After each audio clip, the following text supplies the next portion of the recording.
What up, guys? Joachim here, Justin Morgan, and in this video I want to talk a bit about some of the recent discussions that have gone on in the Orthodox world, the Orthodox Christian world, as it relates to like the St. Phoebe Center and the women from there that really advocate for. I think really what they're advocating for is a female diaconate. And they're using the precedence of what was in the early centuries of the church on through, I think, the first millennia, actually, in the East. And this was an Eastern practice. I don't think it existed in the West at all, not during that time anyway.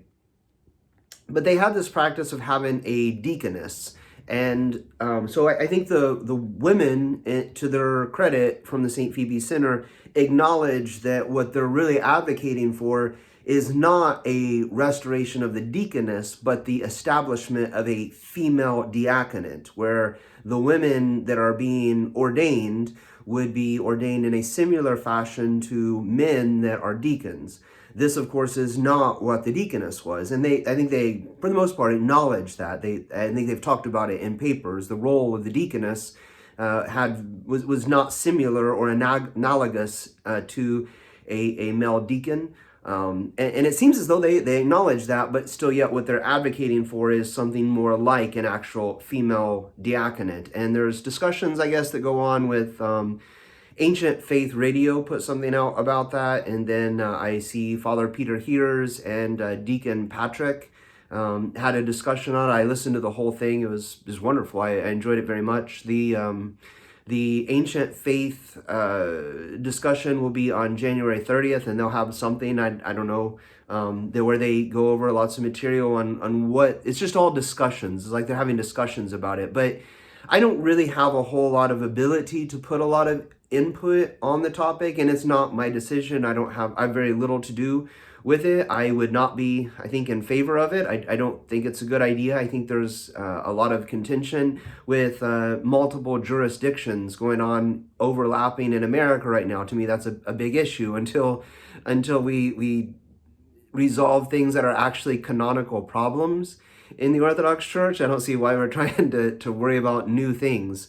So it's just my opinion. But one thing that I do feel like I have a little bit of expertise in that I wanted to share with some of you related to this issue was just the topic of how the discussion usually goes something from the female perspective, where they're talking about that they want women or girls, in the case of girl altar servers, to have a role in serving the church the way that boys or the way that men do in the case of female altar servers.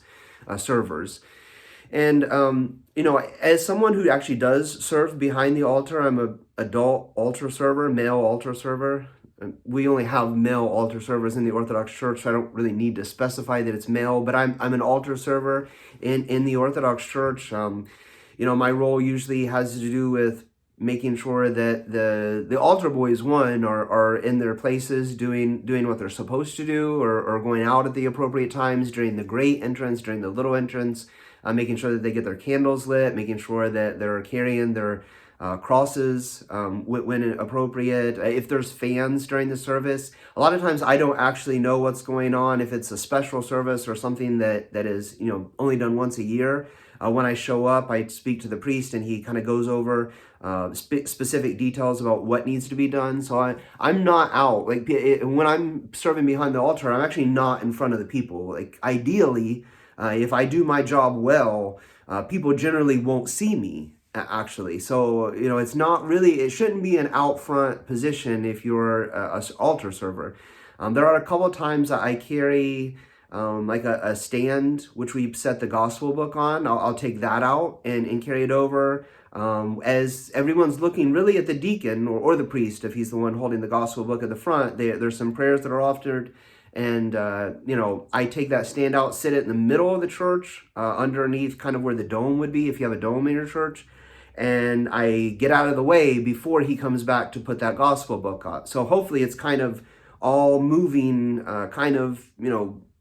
such that everything goes very fluid. And he comes back, puts the gospel book down. As he finishes, I'll take that stand up and kind of go up towards the priest as he's blessing the people.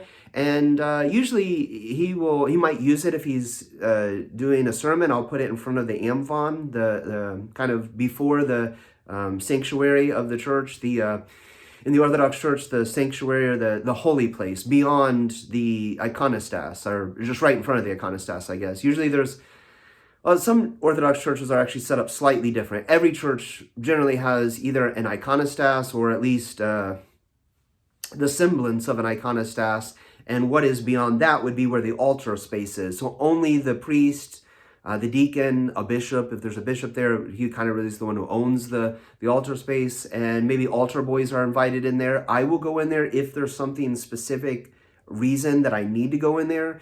There is a small stand that I'll take in and put during the sermon, and but unless I have a reason to be in there, I really shouldn't be in the altar space at all as an altar server. So yeah, those are things that I do. Usually I'm supposed to be out of the way, unseen. I do some very clerical kind of like servant kind of work that helps with the priest, the deacon, so that they do their roles seamlessly. But I shouldn't be seen. There should be no focus on the altar server that's back there. So what I really wanted to highlight, though, is that when I'm doing that, that actually is what, in my opinion, is usually my least involved time during the service. I don't have to do that every week. There was like a long time where I had to be back there every week all the time because there was some transitions with the subdeacon. And so he's no longer at the church now. So I kind of took over the role as a subdeacon, even though I'm not a subdeacon. So I kind of did that for a while. And so I was back there every week all the time. But it's really nice when I don't have to be back there, because then all of my focus is on Christ. All of my focus is on the liturgy. All of my focus is actually on prayer. When I'm having to get bread and wine ready for people to eat and drink after they take communion, and we're saying the prayer, I believe, O Lord, and I confess that thou art truly the Christ, the Son of the living God, who came into the world to save sinners, of whom I am first. You really want your entire focus to be on that. When we say any of the prayers, we want our entire focus to be on that. When you are an altar server, though, you have less focus. You are less involved in the service. You're not more involved. And that's kind of what I'm getting at in this, is that a lot of these arguments for female involvement in this has to be that they want to be more involved in the service. But anything that you do outside of your role as serving as the lay person, it is like a priestly role. It's not a priest in the same order as like the bishop, the presbyter, or priest, and the deacon, but it is a role as a lay person. Like when Peter says that, do you not know that you are all priests? We are priests to the Most High. It's in the same passage. He says that, be holy as I am holy, for you are a priesthood to the living God. So we are, as lay people, priests in a sense. We partake in the body and blood of Christ. In the Old Testament, this is something only a priest would have done. Lay people, like lay Israelites, they did not enter into the temple and partake of the sacrifices. This was a priestly role. So when we, as Orthodox Christians, enter into the nave of the church, and we go forward to partake in the body and blood of Christ, this is a priestly role that we are invited to partake in as Orthodox Christians. So I think where I would disagree with some of the rationale and the reasoning, and hopefully if there's women that are watching this that are advocates for this, they consider this. I'm not even saying that I entirely reject the notion of the female involvement. I kind of do, actually, but that's not my argument right now. So even if you still disagree with that, even if you think being a female deacon or having girl acolytes or girl altar servers or adult women altar servers, even if you think these are very good ideas, and I'll have a conversation with anybody about anything. But I don't personally agree. I don't think it's a good idea. I don't think it's, even if it was a good idea, which I don't think that it is, even if I don't think now's the time to do it. I think, there's a lot of issues with the church that need to be worked through, and this just adds to those contentious issues that exist already. But even if all that's the case, if your reasoning behind doing it is that you want to have greater involvement in the church, that's not how that works. You actually have less involvement. You're less focused on the things that matter, the things that are important. And the things that matter and are important is that you have full focus on saying the prayers of the church, full focus on participating in the liturgy. There was a day in my life when I was a Pentecostal Christian, and I believe that, the whole Pentecostal experience. And I had a cousin actually tell me that, and he's right, he's not Orthodox. Sometimes he says things that make me think, I don't even really think you hold to like Christian values, but he was 100% right when he said this. And what he said was that I don't care if you're in a Catholic church or any kind of church. And you understand at the time that, being Catholic was like the greatest fall. Like there's like, Pentecostal, hardcore Pentecostal. There's like charismatic. You get down to like Baptist evangelicals. And then like there was sinners and atheists. And then there's Catholics somewhere below that.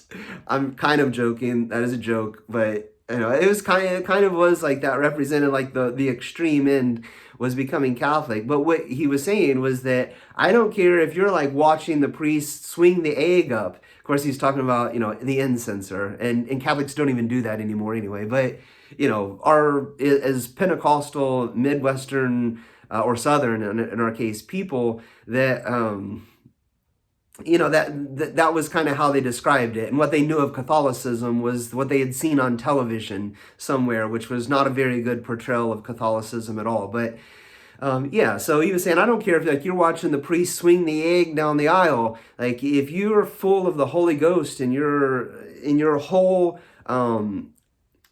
mind is set towards following Christ, then you're going to be full of the Holy Ghost no matter what the case is. And he was right. He was 100% right. I think that's good advice for us today.